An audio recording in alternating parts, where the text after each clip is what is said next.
Tonight on CBC Vancouver News. We know that this vaccine, even after 2 doses, all of the vaccines we have are not 100% effective. Why are people in BC who've been vaccinated still getting infected with COVID-19? Also. Oh, how nice.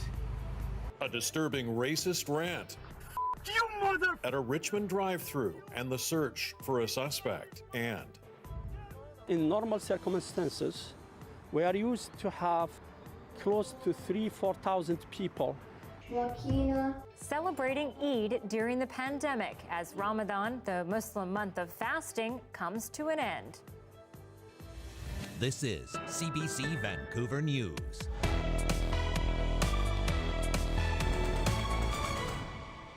good evening. We are learning more tonight about COVID-19 infection rates among people who've already gotten the shot. Our Tanya Fletcher is live with the details. Tanya, we're getting this data for the first time, and it seems to show encouraging signs about how protected we are with the vaccines. Yes, the data looks at breakthrough cases. That's the number of people who contract the virus after vaccination, and it really is a very small number, relatively speaking. So no surprise, unvaccinated people, you see at the top there, make up the vast majority of cases since September in BC, 98%. Next line, people who've been vaccinated with their first shot for at least 3 weeks account for less than 2% of new cases. And you can see at the bottom there, those who've had both shots for at least 1 week are just 0.2% of new cases. So overall, there have been 30 deaths among vaccinated British Columbians, almost all of them elderly, though. 26 had received 1 dose, and 4 of those people had had 2 doses. And here's the overall takeaway from Dr. Bonnie Henry. We know that this vaccine, even after 2 doses, all of the vaccines we have are not 100% effective, but they do absolutely reduce your risk of infection, and importantly, they reduce your risk of transmitting to others, and they reduce your risk of being in hospital, of needing ICU care, or of dying. And Tanya, shifting gears and going south, the U.S. CDC has announced what vaccinated people can do now. What's Dr. Henry saying about that? Yeah, well, she points out that's for people who've received both doses, remember, and we're still at the point where most who have been immunized have only had the 1 shot. But the new guidelines stateside mean fully vaccinated Americans can shed their masks, both outside and inside, for any size of gathering. She says any glimpse of new guidance from BC won't come until at least after the May-long weekend, when we might see restrictions start to ease. And even then, immunization percentage isn't the only thing the province will be considering. It'll also be based on trends of transmission within the community. It's how do we look at the numbers over time, what's happening in our communities. So those are going to be some of the factors that we are putting into the Restart 2.0 that we're working with across government, and the public health input into that.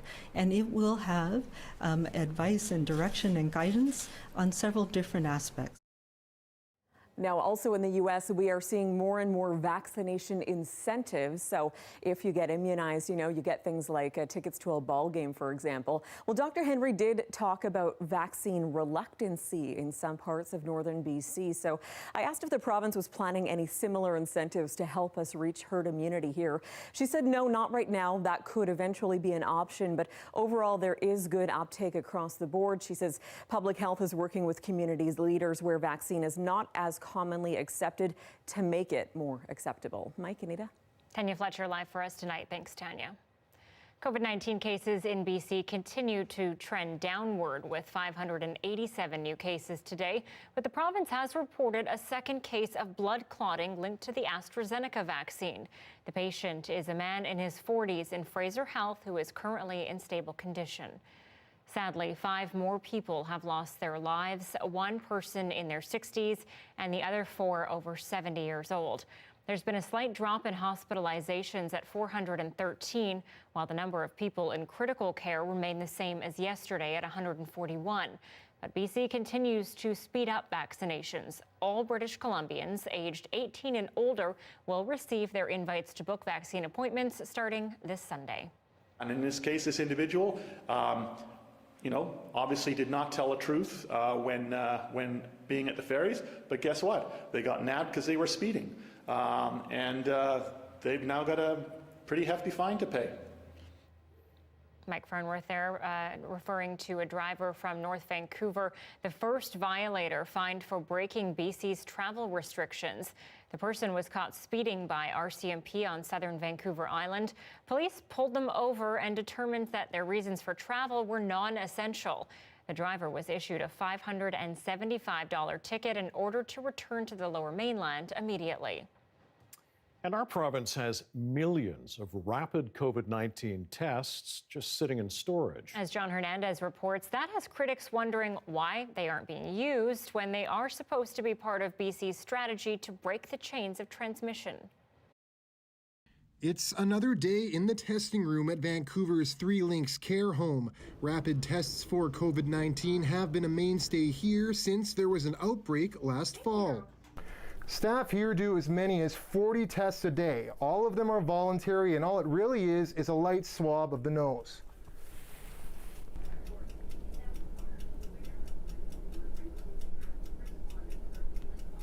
Results take about 15 minutes. They say the tool has helped keep the virus out for months and provides relief for residents and workers. Anything that we can do to try to keep everybody safe is our model. So we thought that the rapid test was something that we should be utilizing. Rapid testing is part of BC's strategy to curb the spread of the virus. It's been used in pilot projects at YVR and even at UBC, where thousands of students were screened over the past few months. Researchers caught 25 positive cases and 6 clusters of the virus in student housing. It's fast, it's easy, and it allows you to find the infections faster to break the chains of transmission. Effective, but some critics question whether it's being used enough. According to Health Canada, BC has been supplied with nearly 2.8 million rapid tests, but just 30,000 of those have reportedly been used. That's about 1% of total tests. Why are we leaving tools, useful tools, on the sideline when we could actually be deploying them and using the information to help better inform the decisions that are being made? And even with vaccinations rising and infections trending downward in BC, health experts say the tests can still play a big role going forward. Even with everyone having one shot, you could still potentially have an infection. And we don't really know how effective the vaccine is going to be with the variant.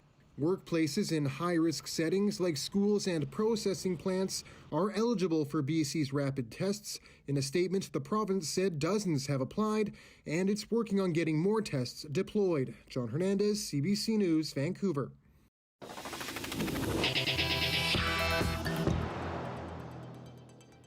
To the gang conflict that's been raging across the Lower Mainland now. The most recent example this past Sunday, a man gunned down outside Vancouver International Airport. It's one of 14 gang-linked shootings in the past 5 months. As Briar Stewart reports, some who've escaped the gang life are working to try to keep others out. Healthy mind, healthy body. Inside this dojo, Shanna Robin isn't only teaching martial arts. His message is about empowerment. Good job. Let me hear you say that. Good choices equal. That's right. He said when he was growing up in Dominica, he was in and out of gangs. That ended when he found his passion. But on Saturday night, right outside, a brazen reminder of where that kind of life can lead. The guy was lying right there on the grass there. Robin rushed in and tried to help, but the victim, a 19-year-old, died. It's rather unfortunate that this incident happened over gang wars. And this is where people like me come in to help to keep the young people, the kids off the streets and give them a different way to channel their energy. After a surge in violence, there are the familiar questions about how this can be prevented. Parents are scared. People around that Manpreet Sarai says there needs to be more services, particularly for teens in junior high and high school. We try to support the family as much as we can. The youth at that point, the youth usually refuses services if they're so entrenched into the gang lifestyle. But then we support the rest of the family. There's other siblings in that family, and the parents are worried that they might go down the same path. Nobody is born a gangster. And Shanann Sharanya knows that firsthand. He started doing drugs and stealing cars in his teens, then fell in with gangs. He got out in 2007 after his parents' home was shot at. I didn't know how to be in a civilized society anymore, so I had to learn that. But that being said, you know, with the right support, with the right network, it's possible. Go, go, go, go. But it's much harder when someone is already embroiled in that life. Am I a good influence on you guys? That's the type of people you need around you. If you have So those who work with young people say the real solution is to help them find a different direction in the first place. Briar Stewart, CBC News, Burnaby. Disturbing video of a racist tirade against a family at a fast food drive-thru has been RCMP searching for a suspect tonight. Dan Burrett's been following this story for us, joins us live in the newsroom. So Dan, what are police saying? It happened at a Burger King on Steveston Highway on May 1st. A warning, some people may find this clip disturbing. It includes racist, threatening language. RCMP say a man was standing near the drive-thru window when he approached a family in an SUV and started yelling at them. These videos capture part of what happened, and again, some people may be upset by this. What you say? Get the out of here. You motherfucker! You, you're fucking Chinese motherfucker! Go the west! Go motherfucker yourself! You get out, you motherfucker! I saw you, motherfucker! Are you? Oh yeah, I'm false, but I can fucking kill you! You can hear the suspect threaten to kill someone there. The suspect is also seen here walking and appearing to shout in the drive-thru and then taking off a blue mask to speak with the person in the SUV again. Oh, how nice. Say it again. How nice are you? Nice meeting you. Nice meeting you. Witnesses say, Mounties say witnesses contacted them 2 days later after the videos appeared online. Mounties say they are investigating it as a hate incident, among other things. In addition to a thorough criminal investigation, they will be looking at a mental health aspect as well. Our intent here is to prevent these things from reoccurring. And it's really helpful if we learn of these instances either as they're happening or right after they're happening. RCMP say the suspect is said to be white with a heavy build, short gray hair, and a partial beard. If you know this man, you're asked to contact Richmond RCMP. That racist tirade comes as police and other groups report a shocking rise in anti-Asian hate crimes throughout Metro Vancouver. Anita, Mike? For us tonight, Dan Burrett, live for us tonight. Thank you.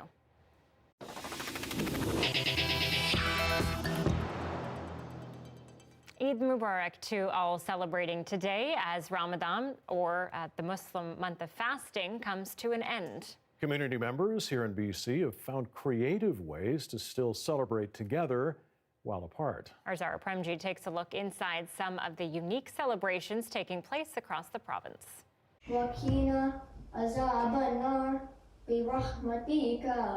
Whether it's on Zoom or in a parking lot of a masjid or mosque, putting a pandemic into the mix hasn't stopped the celebrations to mark the end of Ramadan, or the Muslim month of fasting. For Kaysan Mirali, his first recitation of the Eid al-Fitr prayers was supposed to be in the Jamaat Khana, or a smiley Muslim place of prayer. But for a second year in a row, the 11-year-old has just had to adapt. To give back to the community and so that we could spend time together. We recited it over Zoom, and that's how we got everybody together. We were hoping that things would be different this year, but we're still in the same situation. Adapting is really the theme for any Muslim trying to celebrate Eid, trying to mark the end of the month of testing the mind and body and understand what the less fortunate go through without. And for those who take part, it's abstaining from food and water from sunrise to sunset, 15 to 16 hours some days. There's literally a sense of brotherhood and sisterhood that's there. Whether virtually or in outdoor distance prayers approved by BC, the theme of the special day has been making the most of what you have. We are patient, you know, it's also part of our religion is to be patient in a difficult time. Any other year, and the Eid namaz or prayers to mark the end of Ramadan would look a lot more like this. And with plenty of something you just don't see these days, hugging. But for now, as the community does its part and keeps 6 feet apart, this is how celebrations will continue. Having an Eid namaz at home together, we have not done that before. With hopes the new COVID-safe traditions won't forever replace the previous ones. We miss that it's not just the physical aspect of being with people, it's the feelings you feel. We do dearly miss, standing shoulder to shoulder and praying in congregation. But the month of Ramadan is also about patience and understanding. And if another year of virtual connection like this is what's in store, the community says it'll continue with it until it's safe to go back to what once was. And if you see a friend celebrating in the coming days, don't hesitate to say, Eid Mubarak! Zara Premji, CBC News, Vancouver.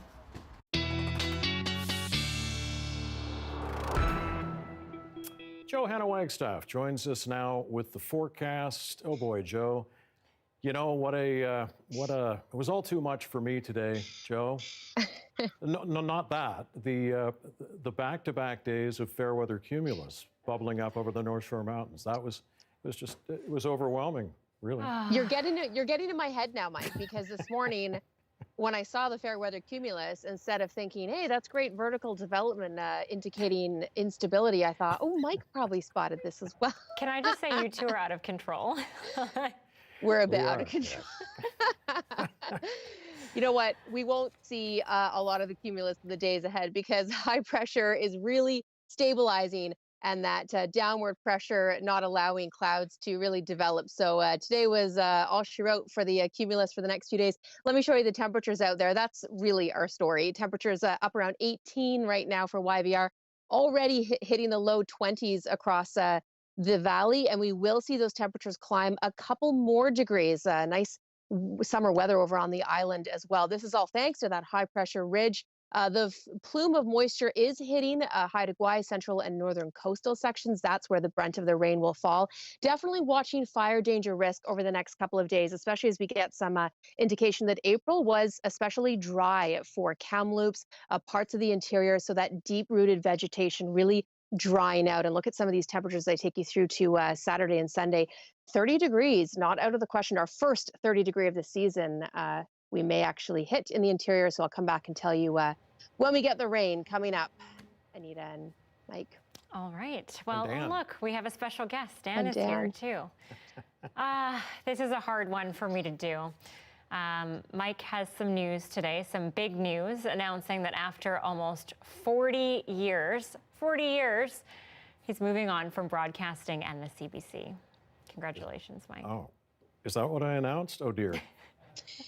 Can I retract? Can I? Now you have to say your prepared speech and yeah, tell us all about your career. You can retract it. We'd be very happy. Yeah, that'd be fine. Yeah, it's pretty bittersweet news. Yeah, it was a tough decision, but one I'm comfortable making. And with you guys, it's been a privilege to wrap. It will be a privilege to wrap things up here at CBC. It's been amazing my short time here. So on to my next, which I'm very much looking forward to. You still have me to kick around for a week or so, but yeah, thank you. Looking forward to the next chapter. It's been an absolute pleasure and privilege working with you, Mike. I'm very happy for you, but selfishly, it's a tough day.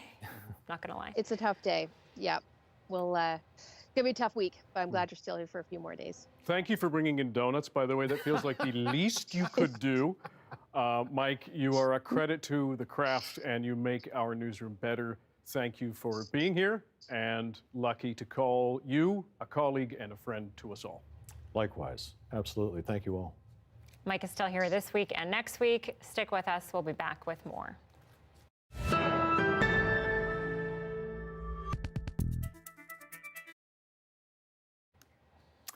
Oh, hey, thanks for joining us during our commercial-free live stream at 6:18 on this Thursday evening. Well, a man from Blackville, New Brunswick has been keeping a piece of Canadian history in his stead for 4 decades. The old fire watchtower was slated to be torn down in 1980, but Alvin Stewart purchased it and moved it piece by piece to his backyard. It's still standing tall at a whopping 104 feet, the tallest structure in the community. Take a look.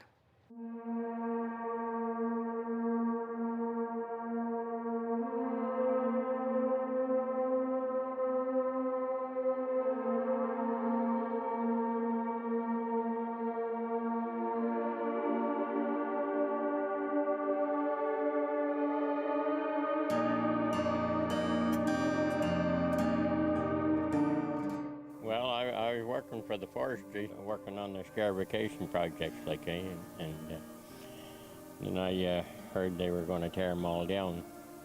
So I decided I'd try and get one from them, right? So they said they had to advertise them in a paper, right? So they advertised it in a paper called the Royal Gazette, which no one hardly ever hears tell of. And I was the only one to bid in it. I think I bid around $110 short. Yeah. And I was the only one to bid, so if I was going to tear them all down, there'd be none left. Yeah. So anyway, the idea. Yeah, I had lots of ground to put it on. Well, it's all steel. It's one of the older towers, all wire braced and steel, and 104 feet of steel plus the house. So it's quite high. We used to go up when I was younger and watch the fireworks they put up over in the village, because you were above them then, and you could watch, almost look down on the fireworks. And after the big boom of the fireworks, you could actually hear the sound wave goodbye and echo way out across the land. Well, it's a plywood floor, but it's pretty well deteriorated now. I wouldn't want to trust it too far. It's 104 feet of steel, I think, and 88 steps, so you're lifting over a foot each time. So it's tiresome on the legs to climb, especially if you're not used to it and you hurry. So that's why about halfway up they stop, and then a lot of people wouldn't go no further, they just come back down. Mike, I know how much you love heights, but you're dying to climb up there. It might be within my range. A little hard to tell from the. I mean, it's the tallest structure there, which would freak me out, of course. But I might give it a try, largely because it's in New Brunswick, where I do spend a bit of time. So there you go. Look forward to pictures. And you can read more about the fire watchtower of Blackville on cbc.ca. Coming up in just a sec, we're going to have details on the We Charity Ethics Report and the latest from the Middle East.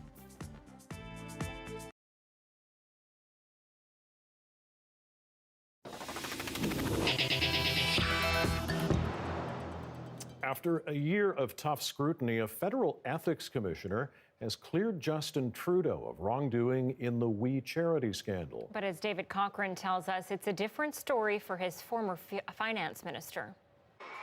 He's appeared on stage at We Charity events. His wife was an official We ambassador. But the ethics commissioner says the prime minister did nothing wrong. The appearance of a conflict of interest does not constitute a contravention of the act. The conflict must be real.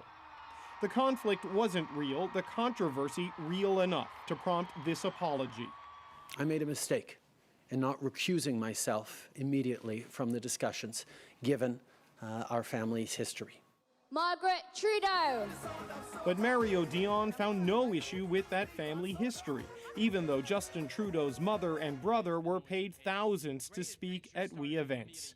The argument that Mr. Trudeau's relatives could ultimately benefit is too remote and speculative to merit further consideration. I wish that, in hindsight, we had done things differently around the We Charity. On that point, the ethics commissioner agrees, finding that Bill Morneau broke the rules, that Morneau and his family were close with We co-founder Craig Kielburger, socializing, exchanging gifts, taking trips. And Morneau's support of We to run the $900 million grant program provided an opportunity to improperly further We's private interests because of his friendship with Mr. Craig Kielburger. The special access of Liberal insiders was in full swing and operation. Dion's findings back that. Morneau gave Kielburger preferential treatment and unfettered access to finance department staff. They breached ethics to help their friends, and it hurt students. In separate statements, Trudeau and Morneau said their goal in all of this was to help students. The end result is the grant program never launched. We has stopped operating in Canada, and the Liberals hope they can finally put this behind them. David Cochrane, CBC News, Ottawa. The coroner's inquiry into the death of a First Nations woman who died in hospital last fall began today in Quebec. As she was dying, she recorded nursing staff mocking her and making racist comments. Alison Northcott has more tonight, and a warning: some details in this story are disturbing. Members of Joyce Echaquan's family and her community of Manawan gathered outside the courthouse to support each other as the inquiry began. Among them, some of Echaquan's children, her parents, and her husband, Carole Dubé. La famille est là, prête. Nos enfants sont ici avec nous, nerveux mais confiants. Inside, often overcome with emotion, Dubé described his partner of 23 years as a loving and social person and detailed what he went through when she died, how she went to the hospital with stomach pains, and how the video she live-streamed from her hospital bed showing healthcare workers taunting her with racist remarks made him see something was very wrong. He said he tried to reach someone at the hospital to find out what was happening but couldn't get through. It's a lot of pain, a lot of sorrow from him. The Grand Chief of the Atikamekw Nation was in the courtroom as Dubé testified. Very touching there to hear all what he was seeing him and how it was far from her, and how he was kind of try to do his everyday business, taking care of his kids, but at the same time wondering what's going on over there. Echaquan's mother and her 20-year-old daughter also testified. Through tears, her daughter said how hard it has been to continue on without her mother and to comfort her siblings. Following Echaquan's death, a nurse and an orderly at the hospital were fired, and the health authorities started mandatory cultural safety training for staff. Quebec's Indigenous Affairs Minister says he'll look closely at the recommendations that come out of the inquiry. Echaquan's family still has a lot of questions about how and why she died, and they hope this process will bring them some answers. Alison Northcott, CBC News, Trois-Rivières, Quebec.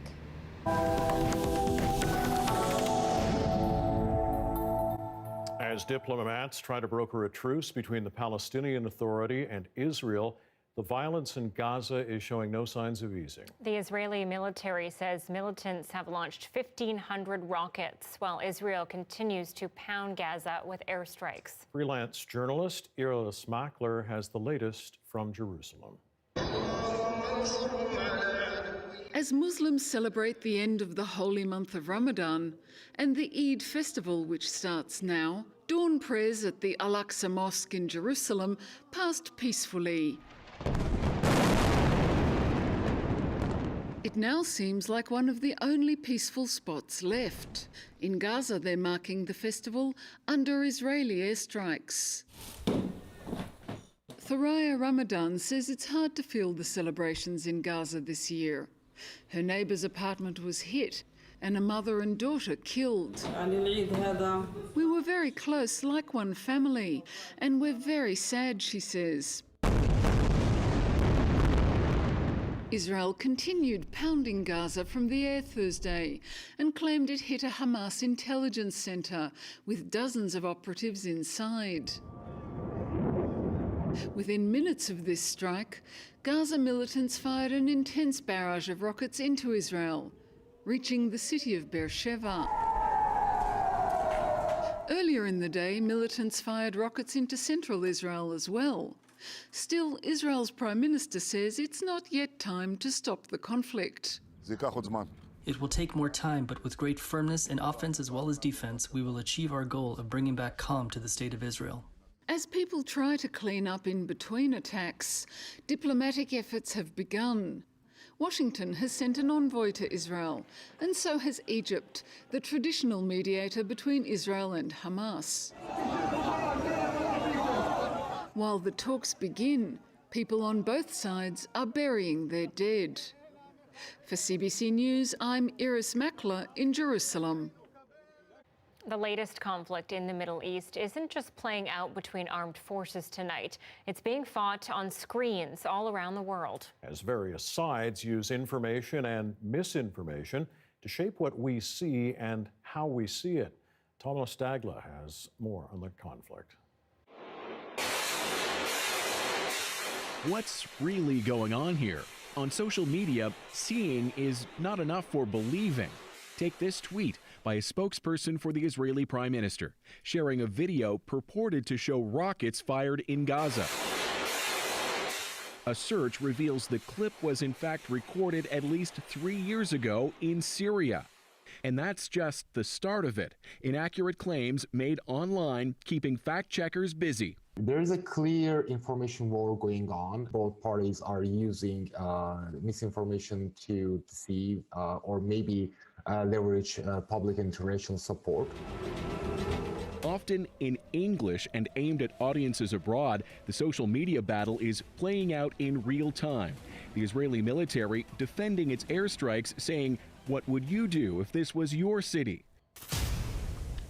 Palestinian militants, for their part, showing off new rockets, almost in response. Each side wants to prove its point and wants its own narrative to be disseminated more than the others.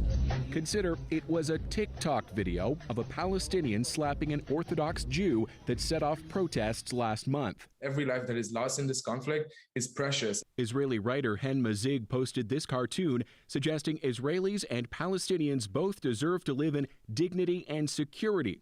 It was flagged as hate speech and taken down, though Instagram now admits that was a mistake. To not be able to correct lies that are spread on my country, on my people, on me, on my family, is just more than heartbreaking. Trouble is, this is a decades-old conflict that triggers an emotional response for so many, with generations of pain that can't be summed up in one post. Thomas Daigle, CBC News, Toronto. It has been more than a year of hurt for downtown Vancouver businesses. Why they're hanging by a string. We speak to a restaurant owner next.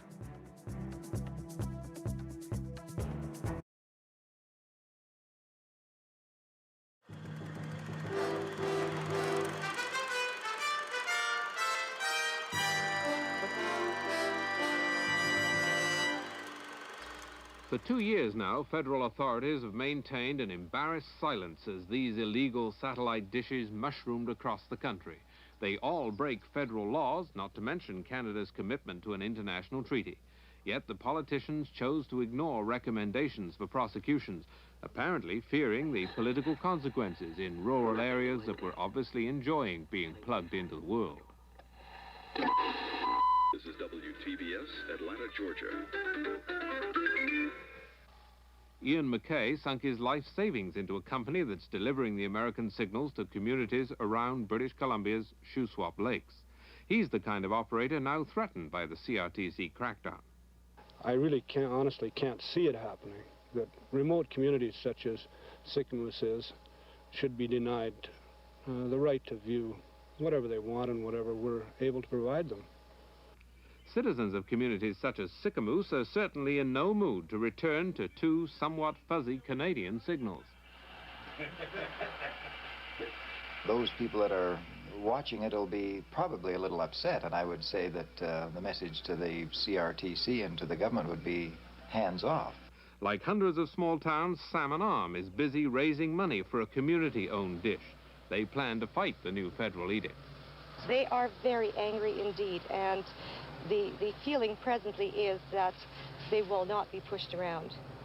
Are the CRTC or anyone else prepared to dictate to the people of this country what they may or may not watch, what they may or may not read? I think not. Inspectors from the Department of Communication admit that it's going to be difficult, if not impossible, to unhook these satellite systems, largely because the CRTC hasn't got around to authorizing an alternative package of programming. As one inspector told me, he figured he'd need the backing of a militia unit to come into communities like this and unplug their system. Joy, I haven't grown up. This is called a sulfide. It's made out of kaolin clay. It's inserted into the glass when it's in a molten state. It's called a latticinio, from the Italian word lattice, with the net mesh-like effect in the center. This is another Puri. It's a contemporary marble. It's made in Mexico. It's got like a light. I grew up in a store back in the Kootenays, and you know, we sold marbles and stuff, right? And my brother used to play marbles, and I guess when I got into kindergarten, I just, you know, with all the other kids playing marbles, we just fell in love with playing marbles. We were kids. We were playing what we were good at. Some days we win, some days we lost. I don't remember the rules, but the drop seas, you know, when you dropped and you hit one, and then there was one in a circle. The most fun, though, was the guy that would make a circle in the dirt and put a broken marble in the middle, looked like a good one. And people would shoot and shoot and shoot, never knock it off its little mark. And then finally somebody did, and you got half a marble, you know.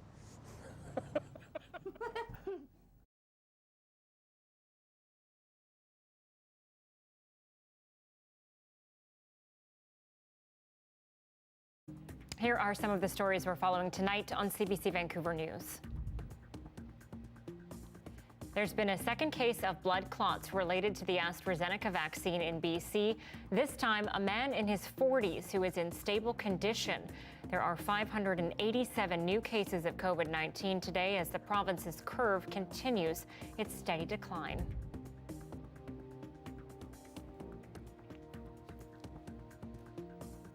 Apologies for the technical difficulties there. Moving on, though, we are getting a clearer picture tonight of how hard the pandemic has hit downtown businesses. New numbers show more than 80 street-level businesses have closed since the start of 2020 after the number of workers heading into downtown plunged to 0.1% pre-COVID average. So just a short time ago, Mike spoke to the owner of Mediterranean Green Salad Bar to learn how tough it's become to stay afloat. So, Hussein, this entire area has been hit so hard by the pandemic. How has it changed your business here? Oh, dramatically. The nature of our business is depending on the employees and big companies having outfits of 100, 200, 300 people at their offices. And lunchtime, as you could imagine, the lineup starts forming from 11:30 till 2:30, 3 o'clock out the door. This is something out of the past now. Don't see it, and I don't know. It's a distant memory now. Because people are still working from home. You've got the government office building here, other office buildings, and they're just not around. Exactly. Most companies, I always survey my customers, whether it's showing up, and I ask them. 10% of their outfit is working from the office, and the rest, everybody is from home. So have you been able to adapt in any way? You're obviously still open, but what have you had to do? Well, the government help is a substantial in the way we're surviving here, and the way we're hoping that we're using all the help that we can get, so we can just pass this time until such a time that people come back to the downtown core. And another things we're trying, we're adapting, this was never here. This is groceries. I added the specialized groceries just to get some more revenue. The customer base that we have here, the people that live around us, kind of know and felt with us, and they come and they shop, even though they just be scouring the items just to help out, basically. They come and they pick things that not necessarily they really need, but they take it just to help out. So the support been there. I don't know. If it wasn't for the subsidies and the helps, I don't think I would be here now. It's tough. It's tough. Hopefully, things go back to normal.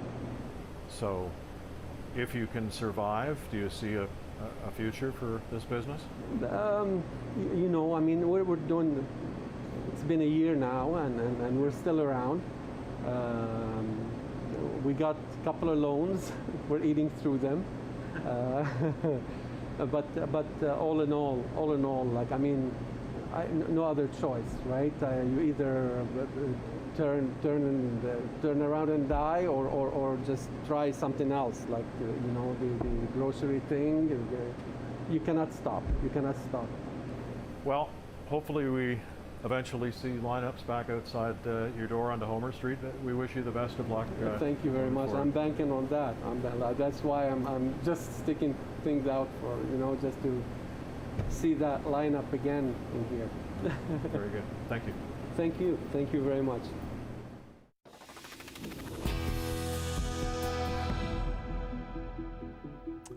veteran Saskatchewan RCMP officer charged with first-degree murder made his first court appearance today. As the CBC's Bonnie Allen explains, the officer is accused of killing a 26-year-old man whose body was found in a wooded area 2 days ago.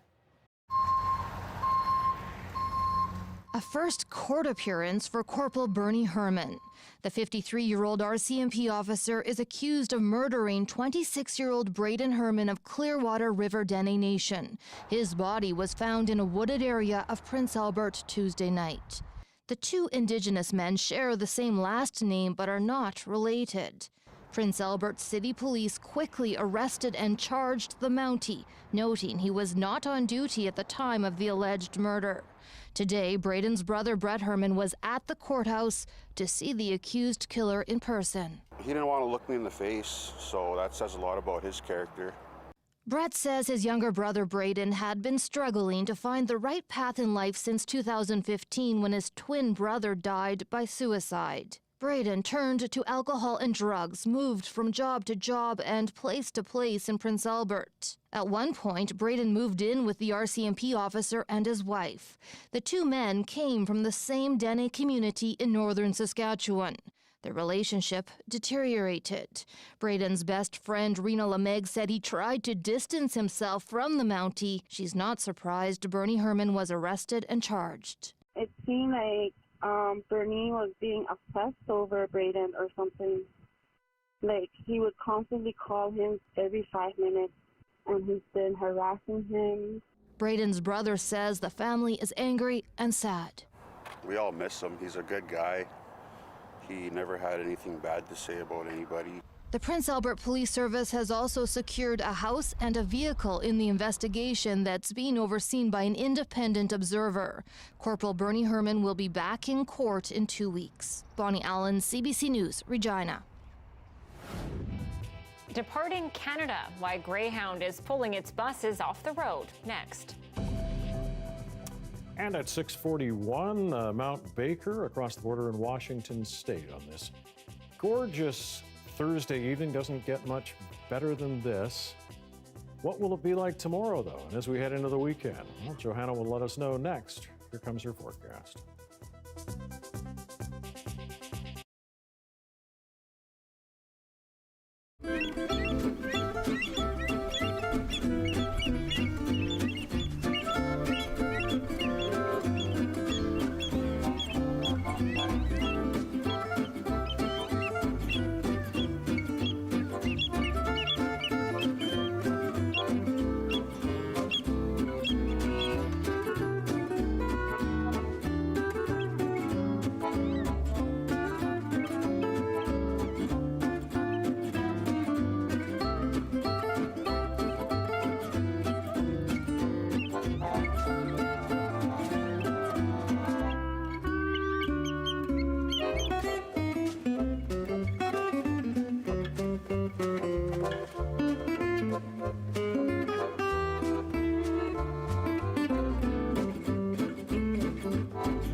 Well, after nearly a century of operation, Greyhound Canada is shutting down for good. The bus service was more than just an affordable way to get around. For many, it was an essential lifeline. And as Jacqueline Hansen explains, some say more should have been done to save it. The iconic Greyhound was sidelined by COVID-19 and now it's tapping out. The company says a full year without revenue has unfortunately made it impossible to continue operations. It's a blow to the many Canadians who have relied on it. The most absurd thing I've ever heard. We need more transportation here, not less. Greyhound bus is the very good option for the international students. I don't drive with license safe, so I take a bus everywhere. But Greyhound's business has been struggling for years. Fares often fell short of being profitable. In 2018, it canceled all routes in Western Canada, but held on in Ontario and Quebec until now. These bus services really are providing an important lifeline service in places that for people who are often cut off and don't have access to a private car to be able to get between communities. 400 transit workers will also lose their jobs. Their union blames the federal government for not stepping up. When the pandemic hit, there was no new money or stimulus money for intercity transit operations. It's been calling for a national, publicly funded transit strategy for years. Now is the tipping point. We've seen what the lack of investment, what privatization has done, and how it has collapsed the infrastructure in intercity transit.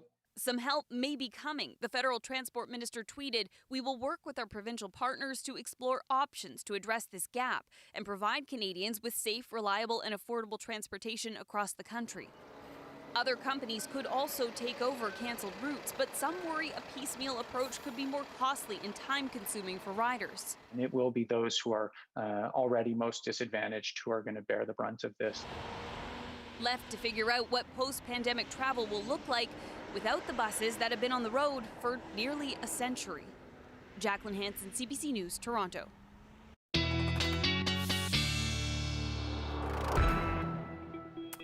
Johanna Wagstaffe back with us now, and the forecast, rumors flying. Well, I don't know if they're flying, but we're hearing rumors that we may have to drag out the flip-flops and the shorts and the T-shirts over the next few days. Some people already did today. Yeah, some people did. That's I true. was going to say, yeah. The rumors were confirmed at about 9 a.m., according to some people across Metro Vancouver. Yeah, it's going to get a little warmer and a little sunnier still as we head under a ridge of high pressure that'll take us right through the weekend. I want to start off, though, with a snapshot of the current conditions across the country. Nice little bump up in temperatures you can see for BC, but it's actually all of Western Canada feeling the heat, and parts of the prairies will actually be even warmer than BC over the next few days. You can see this evening, Regina, Winnipeg, and south of the border still in the high teens, low 20s. Summer has returned to Toronto, Ottawa, and Montreal as well, and even a milder next few days out towards Atlantic Canada. So it's been a cooler April and start to May for most of the country, the exception being Iqaluit, and that is going to reverse over the next week. Taking you down through the overnight forecast, we should stay up around 10s and 11s for most of Metro Vancouver. That's your overnight low temperature, which will happen nice and early tomorrow morning. And then here's that snapshot of tomorrow's highs, up into the low 20s for parts of Metro Vancouver. It won't take much to get away from the water and feel the 20-degree heat. And even by the water, still talking 18 degrees tomorrow. So here's that big high pressure ridge that builds through the province. I think we may see a few convective showers tomorrow in through the central interior, Quesnel, Prince George, up towards Fort St. John. Chance of a stray shower, but you'll see some sunshine as well. The bulk of the moisture, as I mentioned earlier, hitting Haida Gwaii northward. That's where the jet stream is being directed as we sit under that high. So a series of systems will continue to bring showers to central and northern sections. So Prince Rupert, you've got a 12 tomorrow with showers in your forecast. 19 for Prince George. Again, just a slight chance of a shower through the central interior. Lots of sunshine in through the south. Kelowna at a 24, about that through Kamloops, and a Cranbrook at a 21. We're talking just a couple of degrees above seasonal at this point, but we'll feel that heat build for the interior over the next couple of days. And we will, as I mentioned earlier, have to watch fire danger. I'll check in on the map tomorrow. Still low to moderate today, but it does not take long with very dry conditions. Big look at the jet stream pattern. The oranges is when we start to get really above seasonal, and we're sort of on that that boundary as we head into Friday. It's Saturday. You can see those yellows and oranges start to creep into southern BC. Those are the mid-20 temperatures. So we will get into that heat for Saturday. The peak of the heat on Sunday. So breakdown of our forecast. 18 tomorrow, inland more like 23. Look at those overnight lows, staying mild right through the weekend. Again, getting that southwesterly push for Sunday. We'll see increasing cloud towards the back end of the day. Earlier this week, I thought maybe those showers might sneak in on our Sunday forecast, but looking more and more likely, they will hold off until Monday. And at that point, we really will need the rain. This is the time of the year when weather really plays a big role in our drought and wildfire conditions. At this point, Monday rain, not a huge deal. Tuesday, back to the sunshine, might get more of a dousing on Wednesday. So I'll have to keep you posted on that, but we can definitely enjoy the next few days guilt-free, I can say. Mike and Anita. Well, this is better than expected, Joe. Thanks. No guilt. Love it. Okay, time now for a rare wildlife sighting in an urban landscape. Hello. Wow, here's a video of a moose on the loose in Fredericton. The homeowner was surprised to see it trotting down her street in the middle of the day, and so were her dogs. The moose had its own agenda as it burned off steam in the spring air. A one-way run through the neighborhood just wasn't enough for the long-limbed giant, so it took another victory lap. Yeah. Wow. You know, that... Such a proud trot. Right. I'm here, and this is what I'm doing. Yeah. That's what that is. Yeah. You know, Yeah, that exactly. neighborhood, if I'm not mistaken, is quite close to the Trans-Canada that goes past Fredericton.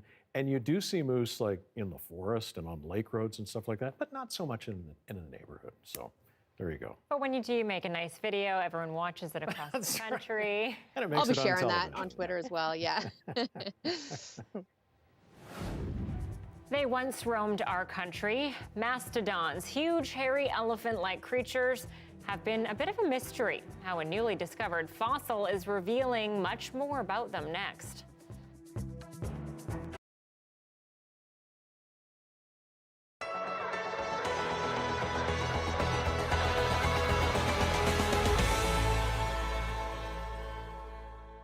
Any child of refugees or immigrants, you're kind of playing this like, what's my culture, what's my identity? For Nivedha Sivaranjan, it's a constant struggle to make her family happy and keep herself happy too. And for her friend Farwa Farshori, that feeling is leading to burnout.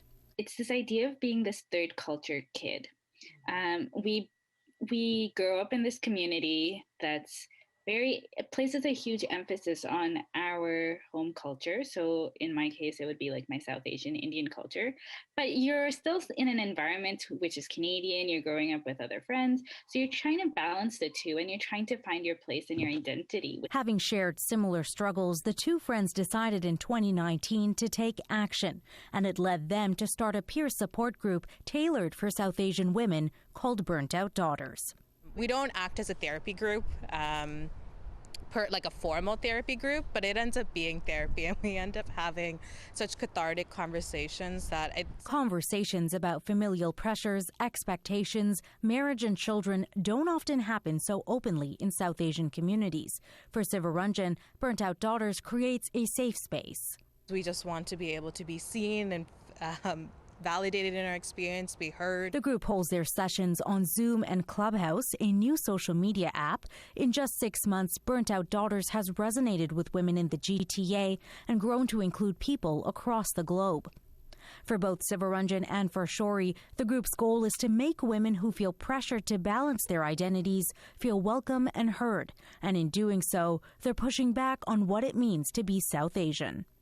Farshori says the expectation to get married is important in South Asian culture and often comes from external families. I think a lot of South Asian women who are in like their late 20s will relate that when we were younger, we were told not to date. You couldn't tell your parents about your partners or your boyfriends. And then suddenly you get to this age and they're like, well, when are you getting married? Like, where's your partner? Like, where's this magical person supposed to appear from? Tanya Dasgupta is a professor at York University and studies South Asian diasporas. There is a tug of war inside the young people. They want to fit in to the Canadian mainstream. They want to be just like their friends and peers. And at the same time, they want to make their parents happy and their community members happy. Sivaranjan says the group has created a community of like-minded individuals.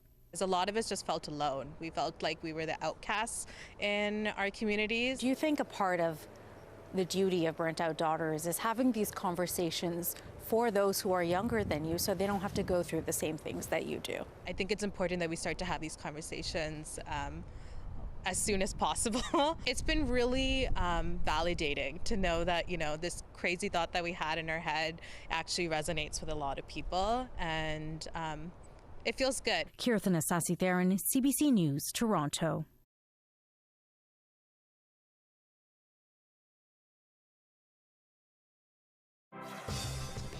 Hi, I'm Amy Bell, and here's what's in your CBC Vancouver inbox. May is Asian Heritage Month, and we are celebrating by sharing the stories of amazing Asian Canadians who are making meaningful contributions in the community. Visit cbc.ca/BC Community to learn more. And CBC Vancouver is proud to return as media sponsor of the 2021 Doxa Documentary Film Festival. Get your tickets at doxafestival.ca.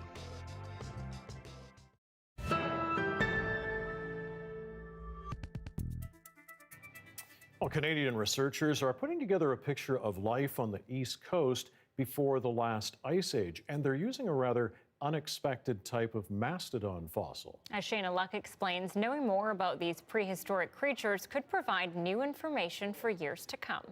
It's a spectacular specimen. It was 1991 when this jaw of a mastodon was found at a gypsum mine in central Nova Scotia, a site that was once a sinkhole.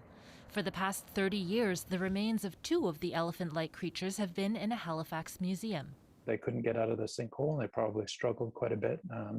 There's evidence that they broke their legs in trying to get out, but unfortunately died and were buried, and then collected 80,000 years later. Along with the bones, the museum found another kind of fossil, mastodon dung. All these years later, it's being used for new research in Alberta. We can then use them to unravel a bit of an ecological story of the past. Researchers say they were surprised to learn many of the species mastodons ate still exist in Nova Scotia today. Lots of spruce, there's birch there, alder, and some small hints of other trees. The microorganisms on those plants also provided important new information. I think what I was really struck by was just the sheer diversity of plant and insect life that he was able to reconstruct from that small sample that we provided to him. Other researchers are now using teeth from the mastodon to drill down even further into their diets, like what kind of water they drank and how far they migrated to find food. Looking at how they were reacting to changing climates tells us a lot about how modern species might react to climate change. Meaning the extinct species could help save others at risk today. To understand really how extinctions play out on a large scale, the only way that we can really understand that fully is by looking back in time to previous extinctions. Research isn't complete yet, so these old fossils could provide new information for years to come. Shayna Luck, CBC News, Halifax. Never know what you're going to dig up. No, you don't. Very cool. I'm not super familiar with fossils, but I know that they can provide a lot of insight, so very cool stuff. Maybe paleoanthropology or something as part of my next chapter. Yeah, you can teach me. Not. I don't know. Anyway, thanks for watching tonight, and you can always watch our newscasts online anytime, cbc.ca/BC. Next local news is with Dan at 11 o'clock. Have a good night. Good night.